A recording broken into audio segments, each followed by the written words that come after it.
नमस्कार भक्तजनों, स्वागत है आपका सनातन भाव में। आज हम एक ऐसे प्रश्न का उत्तर खोजने जा रहे हैं जो हम में से कई लोगों के मन में अक्सर आता है। आपने देखा होगा कि हिंदू धर्म में हर दिन किसी न किसी देवी देवता को समर्पित होता है। लेकिन क्या आप जानते हैं कि ऐसा क्यों है और किस दिन किस देवता की पूजा करने का क्या महत्व है? आज हम इसी रहस्य से पर्दा उठाएंगे और विशेष रूप से बात करेंगे शुक्रवार की, उस शक्ति की जिसके बिना संसार का संचालन असंभव है, धन, वैभव और सौभाग्य की देवी माता लक्ष्मी। क्या आपने कभी सोचा है कि शुक्रवार का दिन ही माता लक्ष्मी की पूजा के लिए क्यों चुना गया? इस दिन व्रत रखने के क्या नियम हैं और साल में आप यह व्रत कब शुरू कर सकते हैं? आज के इस एपिसोड में हम माता लक्ष्मी के जन्म से लेकर उनकी पूजा विधि तक सब कुछ विस्तार से जानेंगे। पहले जानते हैं कि सप्ताह का हर दिन किन किन देवी देवताओं को समर्पित है। सोमवार, यह दिन देवों के देव महादेव को समर्पित है। इस दिन भोलेनाथ की पूजा से मन को शांति और चंद्र ग्रह को बल मिलता है। मंगलवार, यह दिन वीरता और शक्ति के प्रतीक हनुमान जी और माँ दुर्गा को समर्पित है। इस दिन मंगल ग्रह को शांत करने के लिए इनकी पूजा की जाती है। बुधवार, यह दिन भगवान गणेश जी को समर्पित है। गुरुवार, यह दिन देवों के गुरु भगवान विष्णु और बृहस्पति देव को समर्पित है। इस दिन पूजा से ज्ञान, धन और वैवाहिक सुख मिलता है। शुक्रवार, यह दिन धन्य, धान्य और वैभव की देवी माँ लक्ष्मी और शुक्र ग्रह को समर्पित है। इस दिन वैभव और समृद्धि के लिए पूजा की जाती है। शनिवार, यह दिन न्याय के देवता शनि देव और हनुमान जी को समर्पित है। इस दिन पूजा से शनि दोष से मुक्ति मिलती है। रविवार, यह दिन प्रत्यक्ष देवता सूर्य देव को समर्पित है। सूर्य देव की पूजा से आरोग्य, तेज और यश की प्राप्ति होती है। तो देखा आपने, हर दिन का अपना एक विशेष महत्व और एक विशेष देवता है। चलिए अब हम अपनी चर्चा को शुक्रवार पर केंद्रित करते हैं। शुक्रवार का दिन शुक्र ग्रह को समर्पित है। ज्योतिष शास्त्र में शुक्र को प्रेम, सौंदर्य, सुख सुविधा और विलासता का कारक माना जाता है। माता लक्ष्मी इन सभी भौतिक और आध्यात्मिक सुखों की स्वामिनी है। इसलिए शुक्र ग्रह को मजबूत करने के लिए और जीवन में ऐश्वर्य पाने के लिए शुक्रवार को माता लक्ष्मी की विशेष पूजा की जाती है। इस दिन को भृगुवार भी कहते हैं। आइए जानते हैं माता लक्ष्मी के बारे में कुछ अनसुनी बातें। माता लक्ष्मी का जन्म समुद्र मंथन के दौरान हुआ था। जब देवताओं और असुरों ने अमृत के लिए समुद्र को मथा, तब 14 रत्नों में से एक माता लक्ष्मी प्रकट हुई। उनके हाथ में गुलाबी कमल था और वे अत्यंत तेजस्वी थी। उन्हें सिंधुजा, समुद्र की पुत्री भी कहा जाता है। निवास, माता लक्ष्मी भगवान विष्णु के साथ क्षीर सागर में रहती है। उनका हृदय भक्तों के कल्याण के लिए हमेशा तत्पर रहता है। विष्णु जी के साथ माँ लक्ष्मी की मुद्रा। आपने देखा होगा कि माता लक्ष्मी हमेशा भगवान विष्णु के चरणों के पास बैठती है और उनके पैर दबाती है। इसका आध्यात्मिक अर्थ बहुत गहरा है। भगवान विष्णु कर्म के प्रतीक हैं और लक्ष्मी माँ धन की। इसका अर्थ है कि जहाँ कर्म और धर्म होता है, लक्ष्मी उनके चरणों में निवास करती है। सेवा और समर्पण ही सच्ची समृद्धि का आधार है। अगर आप आर्थिक तंगी से जूझ रहे हैं या सुख शांति चाहते हैं, तो वैभव लक्ष्मी व्रत सबसे उत्तम माना जाता है। ये जानते हैं इस व्रत की पूजा सामग्री। माँ लक्ष्मी की तस्वीर श्रीयंत्र के साथ, लाल कपड़ा, तांबे या चांदी का कलश, अक्षत, लाल फूल, धूप दीप, सफेद मिठाई, खीर या बताशे और सोने या चांदी का कोई सिक्का। आइए अब जानते हैं पूजा विधि। शुक्रवार को सुबह जल्दी उठकर स्नान करें और लाल या सफेद वस्त्र पहनें। माता के सामने हाथ जोड़कर संकल्प लें कि आप कितने शुक्रवार 11 या 21 यह व्रत करेंगे। एक चौकी पर लाल कपड़ा बिछाकर माँ लक्ष्मी की तस्वीर और श्रीयंत्र रखें। मुट्ठी भर चावल का ढेर बनाकर उस पर जल से भरा हुआ कलश रखें। कलश के ऊपर एक सोने या चांदी का सिक्का रखें। यदि ना हो तो रुपया भी रख सकते हैं। इसकी कुमकुम और अक्षत से पूजा करें। माता को घर में बनी शुद्ध चावल की खीर का भोग जरूर लगाएं। ये जानते हैं व्रत कैसे खोलें। शुक्रवार का व्रत पूरे दिन रखा जाता है। शाम को पूजा और कथा के बाद आप प्रसाद ग्रहण करके व्रत खोल सकते हैं।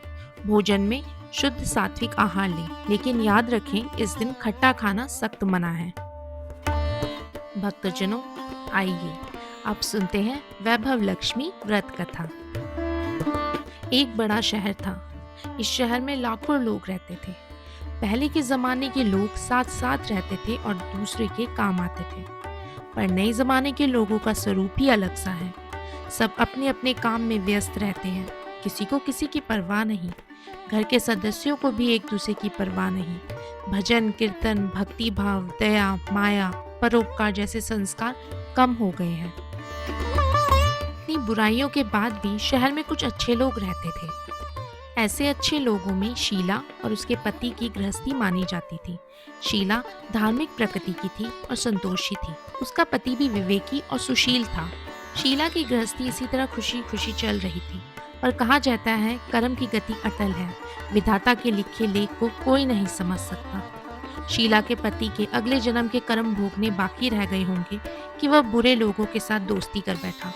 वह जल्द ही करोड़पति होने के ख्वाब देखने लगा। इसलिए वह गलत रास्ते पर चल गया और करोड़पति की बजाय रोडपति बन गया, यानी रास्ते के भिखारी के समान उसकी हालत हो गई थी। शीला सुशील और संस्कारी स्त्री थी।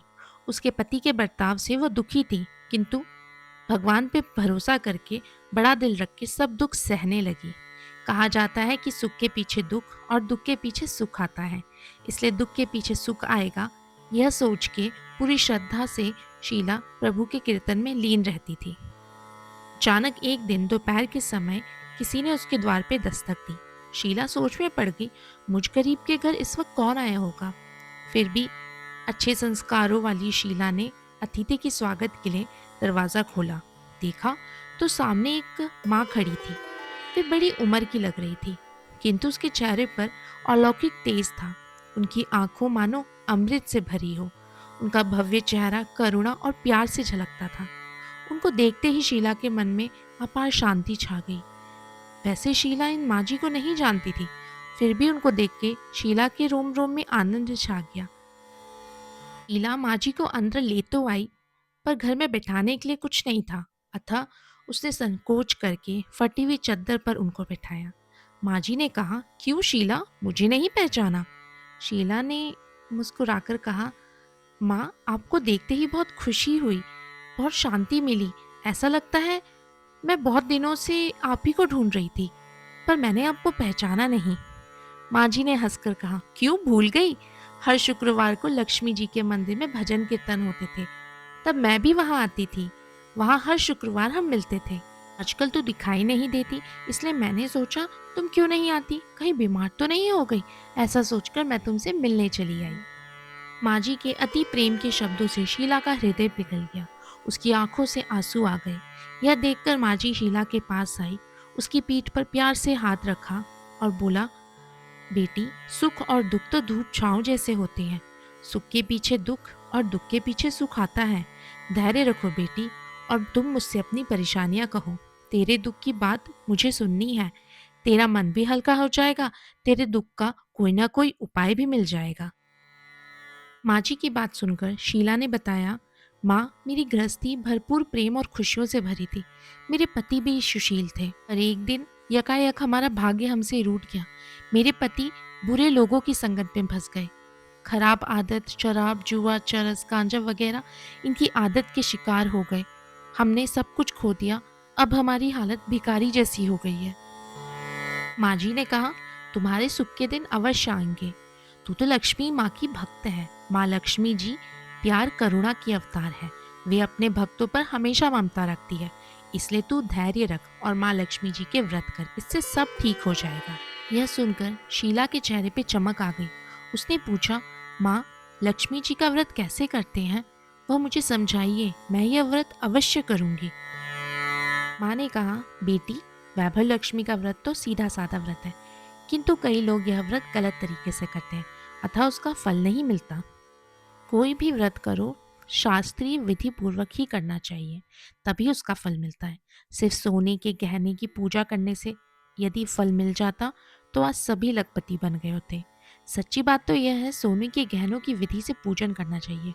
व्रत का उद्यापन विधि भी शास्त्रीय विधि मुताबिक होनी चाहिए, तभी यह वैभव लक्ष्मी व्रत फल देता है। यह व्रत शुक्रवार को करना चाहिए। सुबह स्नान करके स्वच्छ कपड़े पहनो और सारा दिन माँ लक्ष्मी का रटन करते रहो। किसी की चुगली नहीं करो। शाम को पूर्व दिशा में मुंह करके आसन लगाकर बैठ जाओ। एक रुमाल रखो, रुमाल पर चावल का छोटा सा ढेर बनाओ। उस ढेर पर पानी से भरा तांबे का कलश रखो। कलश पर एक कटोरी रखो। उस कटोरी में सोने का गहना रखो। सोने का ना हो तो चांदी का भी चलेगा, चांदी का ना हो तो नगद रुपया भी चलेगा। बाद में घी का दीपक जलाकर अगरबत्ती सुलगाकर रखो। माँ लक्ष्मी जी को श्री यंत्र बहुत प्रिय है, अतः वैभव लक्ष्मी की पूजन के दौरान प्रथम श्री यंत्र और लक्ष्मी जी के विधिवत स्वरूपों को सच्चे दिल से दर्शन करो। इसके बाद लक्ष्मी जी का पाठ करो। बाद में कटोरी में रखे गहने और गहनों या रुपयों को हल्दी, कुमकुम और चावल चढ़ाकर पूजा करो। लाल रंग के फूल चढ़ाओ। शाम को कोई मीठी चीज बनाकर उसका प्रसाद रख दो। ना हो सके तो गुड़ या शक्कर भी चलेगा। फिर आरती करके 11 बार सच्चे हृदय से जय माँ जय माँ जय माँ लक्ष्मी बोलो। व्रत के आखिरी शुक्रवार को शास्त्रीय विधि अनुसार उद्यापन करना चाहिए। इसकी विधि मैं तुम्हें बताती हूँ। आखिरी शुक्रवार को खीर या नैवेद्य बनाओ। पूजन विधि हर शुक्रवार की तरह ही करो। पूजन विधि के बाद एक श्रीफल फोड़ो और कम से कम 7 कुंवारी या सौभाग्यशाली स्त्रियों को कुमकुम का तिलक करके वैभव लक्ष्मी व्रत की एक पुस्तक उपहार में दो और सबको घर में प्रसाद दो। फिर धन लक्ष्मी स्वरूप, वैभव लक्ष्मी स्वरूप माँ लक्ष्मी की छवि को प्रणाम करो। माँ लक्ष्मी का यह स्वरूप वैभव देने वाला है। प्रणाम करके मन ही मन भावुकता से माँ की प्रार्थना करके कहो, हे माँ धन लक्ष्मी, हे माँ वैभव लक्ष्मी, मैंने सच्चे हृदय से आपका वैभव लक्ष्मी व्रत पूर्ण किया है। माँ, हमारी सब मनोकामना पूरी करना, हम सबका कल्याण करना, जिसे संतान ना हो उसे संतान देना, सौभाग्यशाली स्त्री का सौभाग्य अखंड रहे, कुंवारी लड़की को मनभावन पति देना। आपका यह चमत्कारी वैभव लक्ष्मी व्रत जो करे उसकी सब विपत्ति दूर करना, सबको सुखी रखना। हे माँ, आपकी महिमा अपरंपार है। माँ जी की बातें सुनकर शीला ने आंखें बंद की और संकल्प लिया कि वह भी 21 शुक्रवार वैभव लक्ष्मी व्रत रखेगी। शीला ने संकल्प लेके जब आंखें खोली तो वो अचंभित रह गई। सामने माँ जी थी ही नहीं। माँ जी कहाँ गई?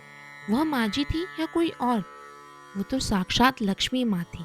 शीला लक्ष्मी माँ की भक्त थी, इसलिए माँ लक्ष्मी अपने भक्त को रास्ता दिखाने आई थी। और दूसरे दिन शुक्रवार को जैसा कि माँ जी ने कहा था, शीला ने उसी तरह वैभव लक्ष्मी माँ का व्रत किया। शीला ने पूरी श्रद्धा से पूजा की, खीर का भोग लगाया और व्रत होने पर उद्यापन किया। धीरे धीरे उसके पति की बुद्धि सुधरी, उसका व्यापार फिर चलने लगा और उसका घर धन्य धान से भर गया। माता लक्ष्मी ने जैसे शीला के कष्ट हरे, वैसे ही वह अपने हर भक्त के कष्ट हरती है। वैभव लक्ष्मी व्रत का प्रभाव देखकर मोहल्ले की दूसरी स्त्रियां भी शास्त्रीय विधि पूर्वक वैभव लक्ष्मी व्रत करने लगी। हे धन लक्ष्मी माँ, आप जैसे शीला पे प्रसन्न हुई, उसी तरह आपका व्रत करने वाले हर इंसान पे प्रसन्न होना, सबको सुख शांति देना। जय धन लक्ष्मी माँ, जय वैभव लक्ष्मी माँ। आप में से कई लोग जानना चाहते थे कि इस साल लक्ष्मी व्रत कब शुरू करना अच्छा रहेगा। विशेष दिन दिवाली के बाद आने वाले शुक्रवार या चैत्र नवरात्रि के दौरान पड़ने वाले शुक्रवार से शुरुआत करना अत्यंत फलदायी माना जाता है। शुक्रवार के अलावा माता लक्ष्मी के यह व्रत बहुत प्रसिद्ध है, वरलक्ष्मी व्रत। यह दक्षिण भारत में बहुत लोकप्रिय है। महालक्ष्मी व्रत जो 16 दिन तक चलता है, भाद्रपद शुक्ल अष्टमी से शुरू। कोजागरी पूर्णिमा, माना जाता है कि इस रात माता लक्ष्मी यह देखने आती है कि कौन जाग रहा है। भक्तजनों, धन केवल वह नहीं जो जेब में है, असली धन वह है जो मन की शांति और परिवार की खुशहाली में है। माता लक्ष्मी की कृपा आप सब पर बनी रहे। अगर आप चाहते हैं कि मैं श्री यंत्र को घर में स्थापित करने की सही विधि पर वीडियो बनाऊं, तो कमेंट्स में जय माँ लक्ष्मी लिखकर ज़रूर बताएं। इस वीडियो को लाइक करें और अपने परिवार और दोस्तों के साथ शेयर करें। अगर आपने अभी तक हमारे परिवार का हिस्सा बनने के लिए सब्सक्राइब नहीं किया है तो अभी करें। हमारे अन्य भक्ति वीडियो देखना ना भूलें। माता लक्ष्मी आपके घर को खुशियों से भर दे। जय माँ लक्ष्मी, जय सनातन।